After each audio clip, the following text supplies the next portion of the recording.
Bom dia a todos, graça e paz. O tema, segundo o nosso cronograma, é evangelização. E o texto, Atos capítulo 20, nós vamos ler do verso 17 ao verso 24. Atos capítulo 20, 17 a 24, vai aparecer aí na tela. Obrigado. Na versão NVI, para você ver juntamente conosco. E diz assim o texto da palavra de Deus: de Mileto, Paulo mandou chamar os presbíteros da igreja de Éfeso. Quando chegaram, ele lhes disse: vocês sabem como vivi todo o tempo em que estive com vocês, desde o primeiro dia em que cheguei à província da Ásia. Servi ao Senhor com toda humildade e com lágrimas, sendo severamente provado pelas conspirações dos judeus. Vocês sabem que não deixei de pregar-lhes nada que fosse proveitoso, mas ensinei-lhes tudo publicamente, de casa em casa. Testifiquei tanto a judeus como a gregos, que eles precisam converter-se a Deus com arrependimento e fé em nosso Senhor Jesus. Agora, compelido pelo Espírito, estou indo para Jerusalém, sem saber o que me acontecerá ali, senão que em todas as cidades o Espírito me avisa que prisões e sofrimentos me esperam. Todavia, não me importo, nem considero a minha vida de valor algum para mim mesmo, se tão somente puder terminar a corrida e completar o ministério que o Senhor Jesus me confiou, de testemunhar do Evangelho da graça de Deus. Louvado seja o nome do Senhor pela sua santa palavra. O tema que eu quero compartilhar rapidamente com os irmãos nesta manhã é sobre os binômios da evangelização. E alguém pode perguntar: o que são binômios? Bem, ele tem algumas aplicações na matemática também, mas uma definição para o que nós queremos trazer de binômios é dois elementos, ideias ou conceitos cuja junção representa harmonia e verdade. Vocês vão perceber que em cada um dos 5 pontos da nossa meditação, 2 palavras estarão juntas. Isto é um binômio. E essas palavras não estão juntas aleatoriamente. Elas têm uma unidade e elas representam juntamente uma verdade que é reforçada na nossa mente e no nosso coração. E quando Paulo, ele reúne então os presbíteros da igreja, e essa passagem desde o capítulo 19, 20 e 21, são narrativas muito emocionantes, porque Paulo está se despedindo das igrejas da Ásia, está, por ordem do Espírito Santo, indo a Jerusalém, sabendo que coisas difíceis iriam acontecer com ele, até de agressões físicas e julgamentos injustos, enfim, mas pelo Espírito ele estava indo, e ele se despede das igrejas, e por pelo menos 2 vezes nessa narrativa nós vemos que as pessoas o acompanham até o navio, eles ajoelham, eles se abraçam, eles choram e eles oram, porque sabiam, como Paulo já dizia para eles: vocês não verão mais a minha face a partir de agora, porque Deus pelo Espírito já tinha revelado a Paulo que ele iria para Jerusalém, de lá para Roma, e não visitaria mais as igrejas que ele mesmo havia plantado naquela região. Então, quando ele chama os presbíteros da igreja, os anciãos, ele começa a dar um testemunho de si mesmo, do seu procedimento, e ele mostra aqui, dentre tantas outras coisas, como deve ser o processo da evangelização. Como deve acontecer o processo de evangelizar, de testemunhar do Evangelho da graça, de falar às pessoas as maravilhas do reino de Deus. E nessa sua fala, nesse trecho que nós lemos, nós encontramos pelo menos 5 binômios, 5 combinações de 2 palavras que devem necessariamente andar juntas no processo da evangelização. E o primeiro binômio está aqui: postura e resistência. No versículo 18 e 19, no 18 nós lemos que ele diz assim: servi ao Senhor com humildade. Isso fala da postura do apóstolo Paulo no meio das igrejas em que ele fundou e as igrejas que ele ajudou a fortalecer. A humildade era uma característica marcante de Paulo, do seu procedimento junto às igrejas.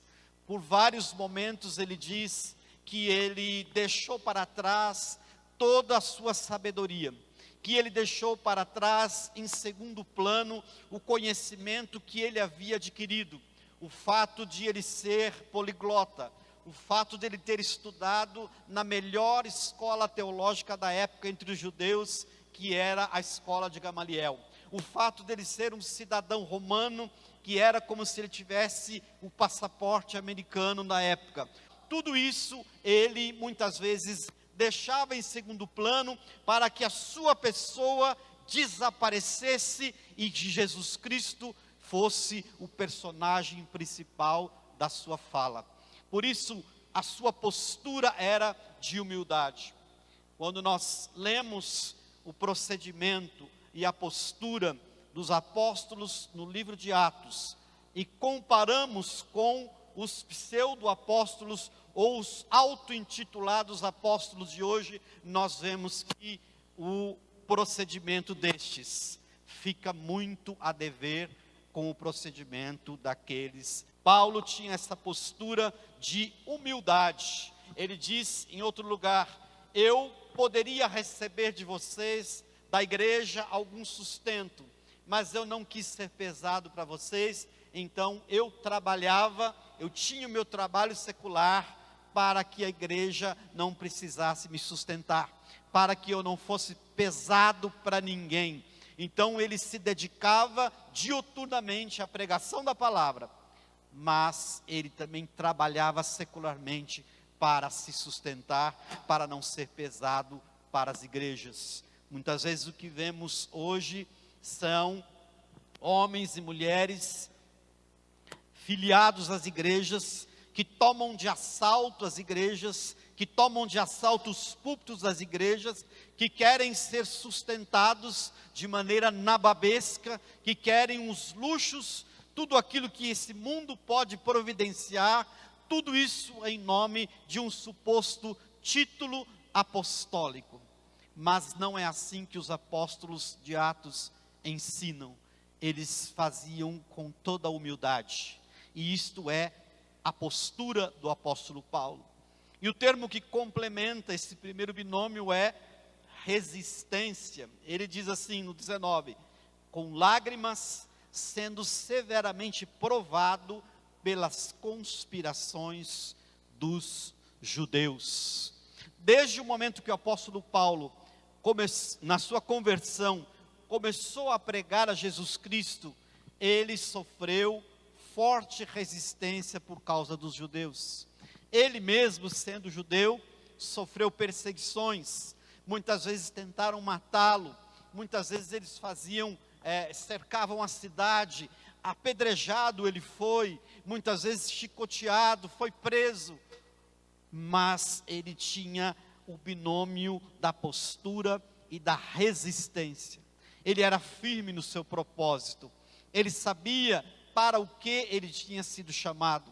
E quando nós comparamos isso com os dias de hoje também, principalmente no nosso contexto, nós vamos perceber que se as mesmas perseguições e dificuldades fossem colocadas para nós, na nossa situação, muitos de nós não resistiríamos. Muitos desses autoproclamados apóstolos odiernos não resistiriam um minuto sequer quando fossem colocados diante dessa resistência. Mas Paulo diz assim: eu com lágrimas, sendo severamente provado pelas conspirações dos judeus, não cessei de com humildade compartilhar o evangelho com vocês. E Paulo estava dizendo isso não para trazer para si algum nível de reconhecimento pessoal. O que ele estava dizendo é que aqueles anciãos deveriam proceder da mesma maneira. Aqueles homens que foram colocados como líderes das igrejas, que Paulo plantou, que ele ajudou a solidificar, e que agora não o veriam mais, eles precisariam ter este pensamento, essa postura e essa resistência para continuar a liderar a igreja. Porque depois, mais para frente, Paulo diz que haveriam problemas internos e problemas externos. Ele diz assim: no meio da igreja surgirão lobos que tentarão devorar o rebanho. E ele diz: de fora virão influências de pensamentos filosóficos malignos para tentar também enfraquecer a igreja. Por isso os anciãos precisavam ouvir essa palavra naquele momento. Em 1 de Pedro, capítulo 5, verso 8 a 10, diz o seguinte: sejam sóbrios e vigiem. O diabo, inimigo de vocês, anda ao redor como leão, rugindo, procurando a quem possa devorar. Resistam-lhe, permanecendo firmes na fé, sabendo que os irmãos que vocês têm em todo o mundo estão passando pelos mesmos sofrimentos. O Deus de toda graça, que os chamou para a sua glória eterna em Cristo Jesus, depois de terem sofrido durante um pouco de tempo, os restaurará, os confirmará, lhes dará forças e os porá sobre firmes alicerces. Talvez nós ainda não sabemos o que é isso. Talvez nós ainda não sabemos o que é resistir servindo ao Senhor. Talvez não tenhamos experimentado ainda nenhum tipo de resistência ou de perseguição, mas creiam, ela já começou. Foi citado aqui que não se pode mais, em alguns lugares, distribuir Novo Testamento nas escolas. Isso é o início de uma perseguição, porque isso vai evoluir para outras restrições mais severas. E não sei se na nossa geração isso ainda vai acontecer, mas aquilo que a palavra de Deus informa, com certeza vai acontecer em todo o mundo. Em todo o mundo haverá perseguição à igreja de Jesus. O segundo binômio que nós temos nesse texto está no verso 20. Ele diz: não deixei de pregar-lhes nada do que fosse proveitoso. Então o primeiro termo desse binômio é conteúdo.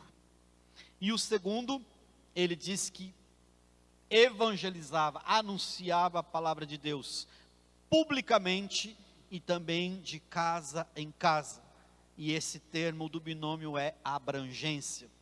A pregação do evangelho do Senhor Jesus tem que ter conteúdo e tem que ter abrangência. Nós também estamos sofrendo de uma falta de conteúdo nas pregações, nos púlpitos das igrejas e também nas pregações das redes sociais. A palavra de Deus tem sido substituída por discursos motivacionais. O evangelho está sendo misturado com ideias de homens. Em alguns lugares nós temos visto que simplesmente a Bíblia, a palavra de Deus, saiu do púlpito e deu lugar a livros, por exemplo, de Napoleão Hill e outros de seus seguidores. Discursos motivacionais que dizem que o homem é o centro das suas vontades, de que a mente do homem é capaz de resolver todos os problemas, de que se ele pensar positivamente, as coisas vão dar certo. É certo que em dado momento, a sua mente transformada pode alcançar uma transformação na sua vida também. Mas o problema é que a transformação do coração, da alma e do espírito, somente o evangelho do Senhor Jesus, pela sua palavra e pelo espírito, é que pode provocar na vida do ser humano. Então Paulo está dizendo que a pregação que ele trazia era algo que era proveitoso. Não deixei de pregar-lhes nada do que fosse proveitoso. A pregação do apóstolo Paulo era o evangelho puro, eram os testemunhos dos milagres que Deus havia realizado na sua vida, da palavra que o Senhor revelava através do Espírito, das cartas que ele escrevia para as igrejas, dos açoites e perseguições que ele sofria em nome do evangelho, mas que sempre redundava em testemunho vivo, como foi no caso do centurião, como foi no caso do carcereiro, como foi em tantos outros lugares onde ele pôde testemunhar da palavra de Deus. E ele diz: não deixei de pregar-lhes nada do que fosse proveitoso. Quem dera os pregadores pudessem olhar simplesmente para essa expressão do apóstolo Paulo e tomar como modelo toda vez que fossem pregar a palavra, de pregar aquilo que é proveitoso, de deixar as conversas de lado, de deixar aquilo que os projeta em segundo plano, de deixar as ideias dos homens, as filosofias humanas em segundo plano, e falar apenas o que está escrito na palavra de Deus, porque isso é que é proveitoso. A evangelização tem que ter conteúdo. Você precisa falar do que está escrito, você precisa conhecer a palavra de Deus, você precisa ser direcionado pelo Espírito de Deus, porque o resto são histórias, conversas para entretenimento, que não tem valor algum para transformar a alma e o coração do homem, e muito menos levá-los ao Senhor Jesus. E ele diz também a respeito da abrangência da sua pregação. Ele diz: eu falava publicamente, ou seja, onde houvesse um ajuntamento de pessoas, eu falava da palavra de Deus, mas também, se fosse convidado, eu compartilhava de casa em casa. Nós temos esse exemplo bem claro quando Paulo foi na beira do rio procurar um lugar para orar, e aí ele conhece Lídia, a vendedora de tecidos vermelhos, e essa mulher se converte e o convida para ir à sua casa. Então, em primeiro lugar, ele publicamente, na beira do rio, onde houvesse gente, ele orava e compartilhava a palavra, e ali alguém se converteu, e o convidou para ir à sua casa, e ele foi à casa dessa mulher, e também pregou para as pessoas que estavam ali. Isso fala da abrangência da pregação do evangelho. Onde houver um crente, onde houver um filho de Deus, onde houver alguém nascido de novo, ali deve estar alguém que compartilha o conteúdo da palavra de Deus. O que acontece é que muitas vezes nós perdemos tempo com conversas outras. O que acontece é que muitas vezes nós fazemos coro com aqueles que reclamam de tudo e de todos. Nós fazemos coro com aqueles que querem discutir polarização política. Nós fazemos coro com aqueles que reclamam do atendimento dos departamentos e das repartições públicas. Nós queremos fazer coro com o preço da gasolina, com a fila do banco, e não abrimos a nossa boca para falar do evangelho, da graça de Deus. Nós precisamos ter esse conteúdo dentro de nós, e precisamos ser abrangentes, pregando em todo o tempo, onde houver oportunidade. A evangelização para o apóstolo Paulo tinha conteúdo e tinha abrangência. A abrangência fala também disso que nós conversamos aqui, de você reservar uma oferta para um projeto social que acontece dentro de uma igreja, que resgata crianças que são abusadas sexualmente. De um projeto que distribui a palavra de Deus em praticamente todos os continentes, como é o dos Gideões.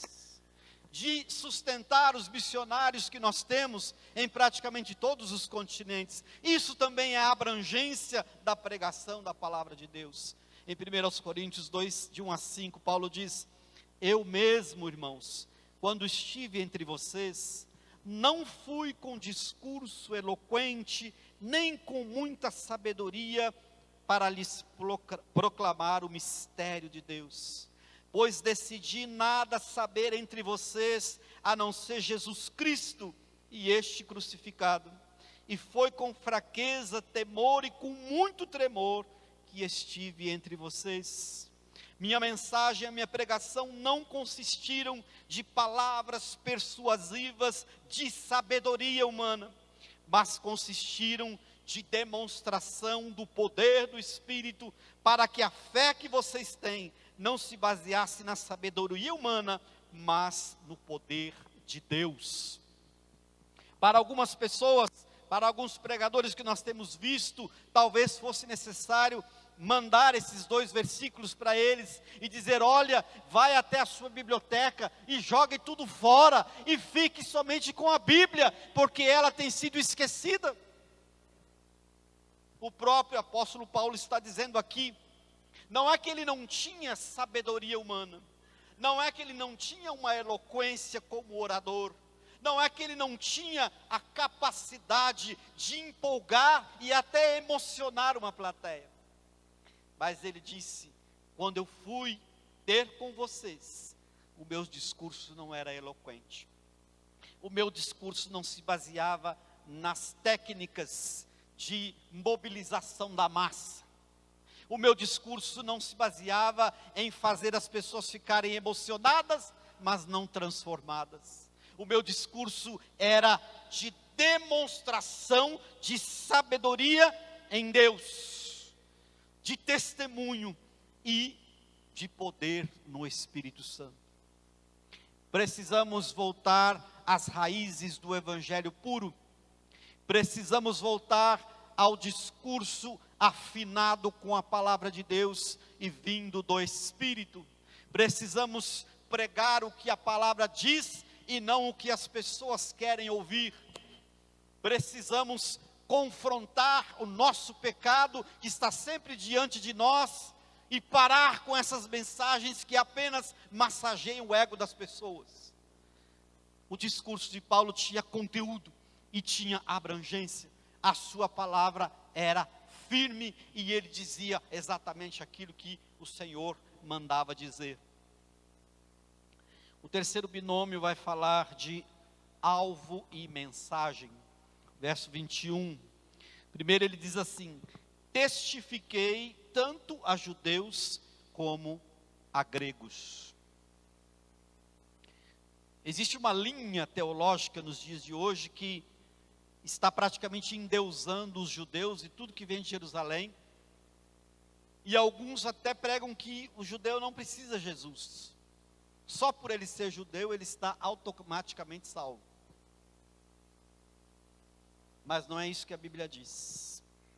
Paulo diz assim: testifiquei tanto a judeus como a gregos. E aqui esse gregos talvez esteja representando todos os outros que não são judeus, porque todas as nações, povos, tribos e línguas precisam conhecer a Jesus, e somente serão salvos aquele que receber Jesus Cristo como único e suficiente Salvador, que dobrar o seu joelho e confessar com a sua boca que Jesus Cristo é Senhor, para a glória de Deus Pai. Não há possibilidade de salvação senão por meio do Senhor Jesus. Não existe flexibilização do Evangelho. Ele não pode ser esticado nem encolhido para caber dentro da expectativa humana. O Evangelho é o poder de Deus para a salvação de todo aquele que crê. Por isso, o alvo da mensagem do apóstolo Paulo era todas as pessoas. Dos judeus, porque eles tinham a revelação de um Antigo Testamento, mas não assimilaram o cumprimento do Antigo Testamento, a nova aliança, que é a pessoa e a obra e o sacrifício de Jesus Cristo. Talvez não tivessem lido a carta aos Hebreus, que começa dizendo assim: tendo Deus outrora falado, muitas vezes, de muitas maneiras, aos pais, pelos profetas, nesses últimos dias, nos fala através do Filho, a quem constituiu o herdeiro de todas as coisas. Todos precisam de Jesus. Por isso, o alvo da nossa mensagem é: todas as pessoas que nós encontrarmos, não importa se é pobre, se é rico, se é estrangeiro, não importa. Todos precisam conhecer o Evangelho da Graça. E o binômio é alvo e mensagem. Qual era a sua mensagem? Qual era a mensagem que Paulo falava a respeito de Jesus? Que eles precisam converter-se a Deus com arrependimento e fé em nosso Senhor Jesus Cristo. Alguns pregadores precisam ler esse texto de novo. Paulo está dizendo que tanto judeus como gregos precisam converter-se a Deus com arrependimento e fé em nosso Senhor Jesus Cristo. Pisar as ruas de Jerusalém não faz de ninguém salvo. Ser rebatizado, tetrabatizado no Rio Jordão não faz de ninguém um salvo. Trazer lembrancinhas de Israel e colocar o menorá lá na sua estante não faz de ninguém salvo. Judeus e gregos precisam converter-se a Deus com arrependimento e fé em nosso Senhor Jesus Cristo. Uma das frases que mais se ouvem de algumas pessoas é: ele conta uma história terrível de todas as abominações, caminhos errados e pensamentos que fez de enganar pessoas, e depois ele conclui dizendo assim: mas eu não me arrependo de nada não. Como assim? Nós temos que nos arrepender de tudo. O arrependimento é o passo primeiro para receber Jesus Cristo como Senhor e Salvador. Filipenses capítulo 2, 9 e 11. Por isso Deus o exaltou à mais alta posição, falando de Jesus, e lhe deu o nome que está acima de todo nome, para que ao nome de Jesus se dobre todo o joelho, no céu, na terra e debaixo da terra, e toda língua confesse que Jesus Cristo é o Senhor, para a glória de Deus Pai. E aqui eu quero dizer para você: se você resiste em declarar com a sua boca, com a sua língua, que Jesus Cristo é o Senhor, essa verdade absoluta, você pode resistir de fazê-lo enquanto você estiver nesse mundo. Mas diante do trono de Deus, todos terão que fazer essa declaração.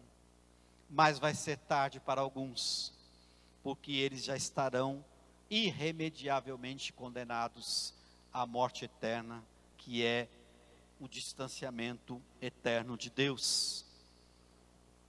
Quarto binômio, versos 22 e 23, direção e fé.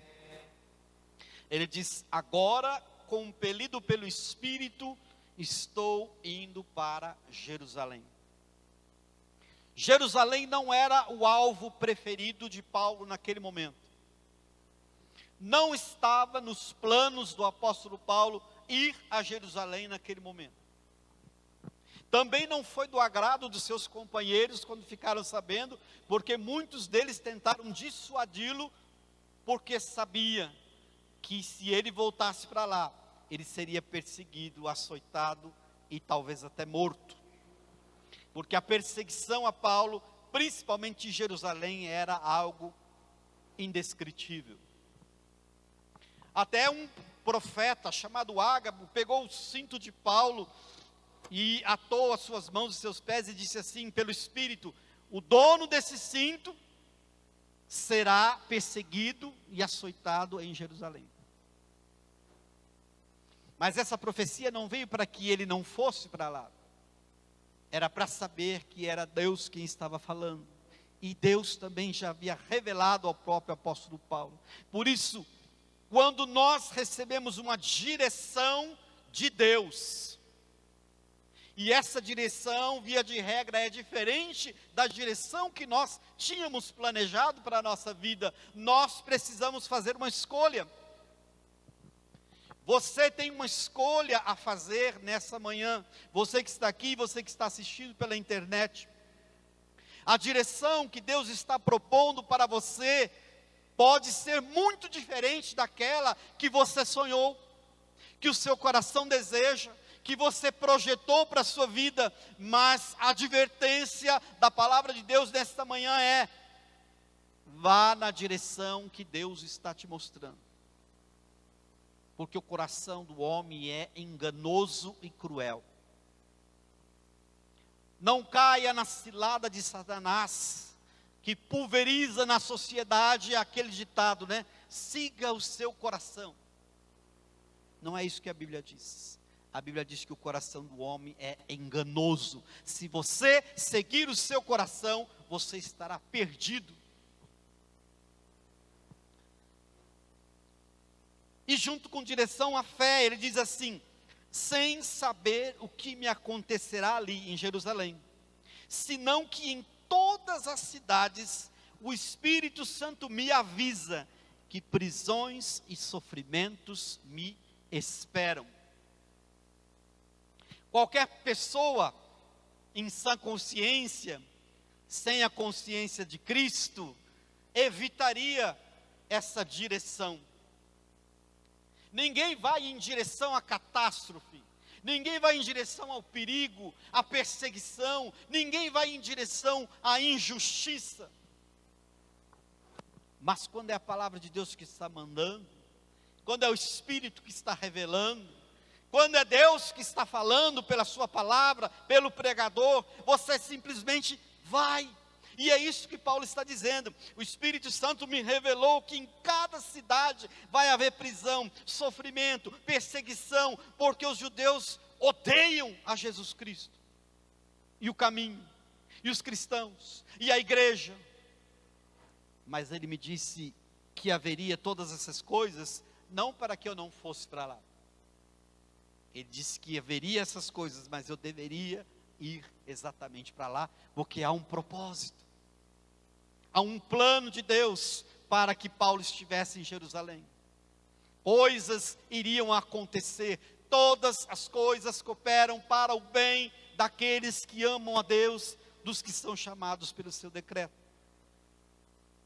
Por isso Paulo tinha uma direção, mas para percorrer essa direção era necessário fé.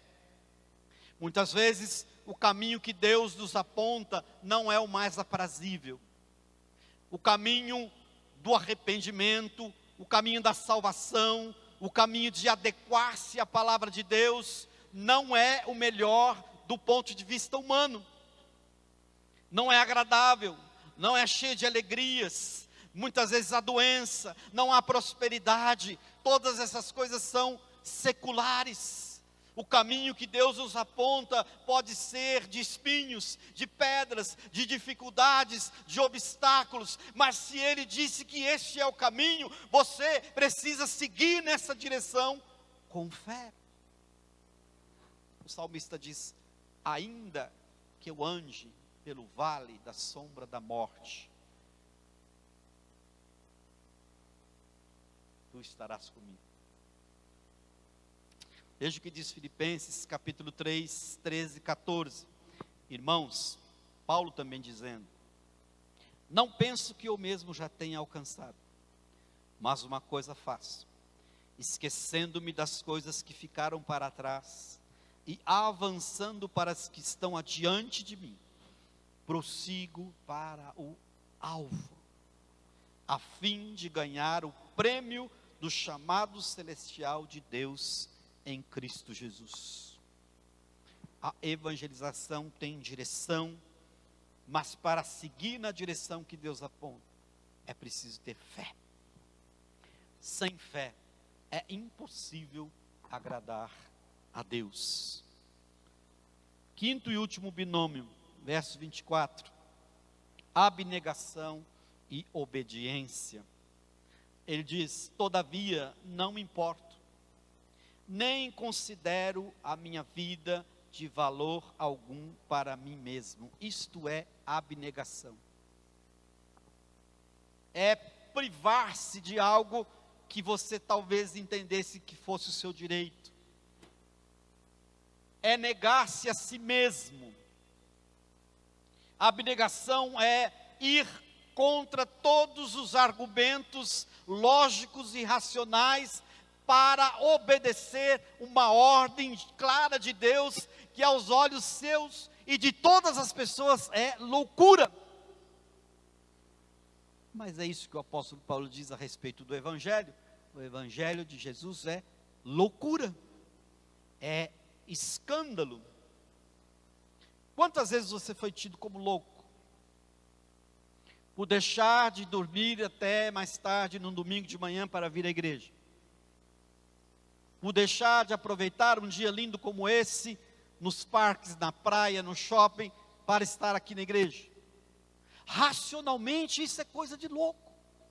Ficar sentado 2 horas, ouvindo gente falando, gente falando, gente falando. Por isso, só quem tem o Espírito é que pode entender essas coisas. E a abnegação é que faz isso. Você precisa estar no centro da vontade de Deus. E junto com a abnegação, ele coloca obediência. Ele diz assim: se tão somente puder terminar a corrida e completar o ministério que o Senhor Jesus Cristo me confiou, de testemunhar do Evangelho da graça de Deus. Em outras palavras, ele está dizendo: Deus me mandou ir para Jerusalém. O Espírito me revelou que lá eu vou sofrer. Mas eu não me importo.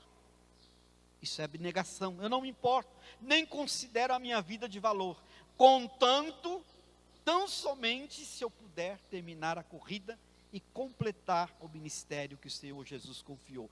Paulo chegou a um nível de relacionamento com Deus e de obediência à palavra e ao Espírito, um nível tal que ele nem considerava a sua vida mais como algo importante, desde que ele pudesse ser obediente àquilo que Deus estava mandando.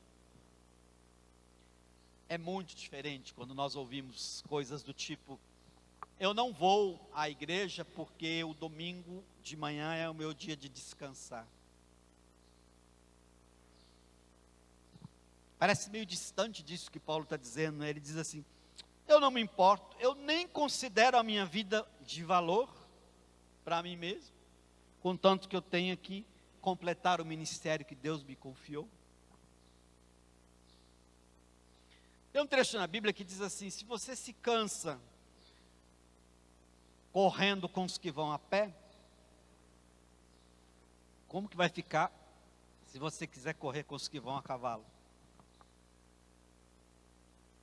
Ou seja, se nas mínimas coisas você não consegue ser atuante, presente, envolvido, engajado nas coisas de Deus, imagine quando vier uma perseguição. Aliás, nós já tivemos uma prova do que seria mais ou menos com a pandemia, que muita gente aproveitou para sumir. O número dos, eu não gosto desse termo, mas é o que mais se usa, né, dos desigrejados, aumentou significativamente. Eu acho que a gente tem que dar o nome certo, né? Não é desigrejado que fala, é desviado mesmo. Que se continuar nesse desvio, não vai herdar o reino dos céus. Não, a palavra de Deus não tem meio termo. E Paulo está aqui dizendo da sua abnegação e da sua obediência. Ele diz: eu vou obedecer qualquer coisa que me for colocada, se tão somente eu puder completar o ministério que o Senhor Jesus me confiou, que é o quê? De multiplicar os seguidores nas redes sociais? Não. De viver entre hotéis e aviões, pregando em conferências e recebendo milhões por isso? Não. De ter o seu nome projetado na mídia e todo mundo falando de você? Não. testemunhar do Evangelho da graça de Deus. E isso, meus irmãos, todos nós podemos fazer. Talvez você diga assim: eu não sou um pregador, eu não fiz teologia, eu não sou líder, então eu não estou obrigado a isso. Mas não é assim.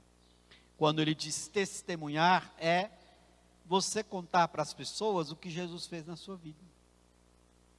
Eu era assim, eu pensava assim, e a minha vida, se continuasse assim, não ia dar nada certo.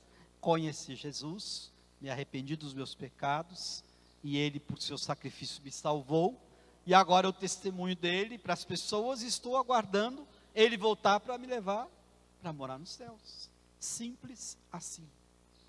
Testemunhar do Evangelho da graça de Deus.